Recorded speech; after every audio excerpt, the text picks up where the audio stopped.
GAFFI's focused on improving the outcomes of patients with fungal disease across the world. Fungal disease in general is a complex problem, and it's not well addressed by many centres across the world. In many countries there are poor diagnostics, there are not enough treatments, and there are not enough physicians and lab technologists and radiologists who understand the diseases. So we're engaged with GAFFI in trying to improve that situation. GAFFI is a vision that is being driven by Professor Denning, and Professor Denning is tireless. It's meeting a critical need, especially in the resource-limited settings, where we have very poor availability of antifungals. Diagnostic acumens are not there. So that's the need GAFFI is meeting. And I know GAFFI also plans to bring in an educational aspect of it to train our clinicians in identifying these patients. So it's meeting a critical aspect in public health, in resource-limited settings especially. So the meeting today was GAFFI's second Global Fungal Infection Forum. It was focused on chronic pulmonary aspergillosis after TB. Pulmonary tuberculosis affects around 7.5 million people worldwide each year. And it's often not recognised that there is a complication of aspergillosis following TB. The radiological features are not well recognised by many radiologists across the world. The lab tests are not available. The key lab test is an Aspergillus IgG antibody, and we now know that this is a high-performing test that needs to be done in these patients.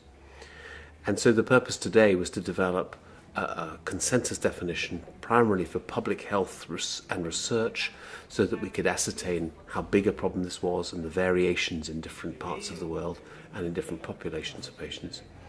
It was also to derive a definition which would be useful for clinical doctors to recognise chronic pulmonary aspergillosis and to offer treatment to patients who currently are often not treated. So the Global Fungal Infection Forum has been very useful today because we've been able to highlight the gaps that exist within the diagnosis and management of patients. We've also created an awareness among clinicians, or even within myself, that this is something that we need to tackle. This meeting has been, should I use the term eye-opener?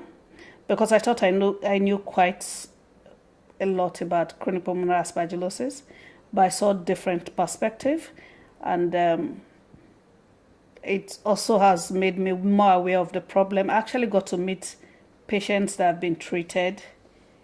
Okay, so it made me more aware of the problem, and looking at the data that have been presented so far, it shows that David did not overestimate. If anything, he underestimated the problem. What the work they are doing is very important because this is a very neglected area, and from the little epidemiological data available, looks like the problem is big, up to 7% of patients. So the initiative is important, the advocacy and bringing people together, creating case definitions, which are going to allow the consistent identification of cases so we can make the public health case. So it's been really insightful for me to learn from the definitions that have been put together for populations here in Europe, but then also to move forward with the forum today to try and put together operational and clinical definitions to try and understand this burden of disease in my setting and to obviously help optimize patient care. I will try my best to create more awareness among the physicians, and with my colleague I will try to establish a first center in Pakistan for the diagnosis and management of a chronic pulmonary aspergillosis in Pakistan. I think it's really important to have an organization like GAFFI.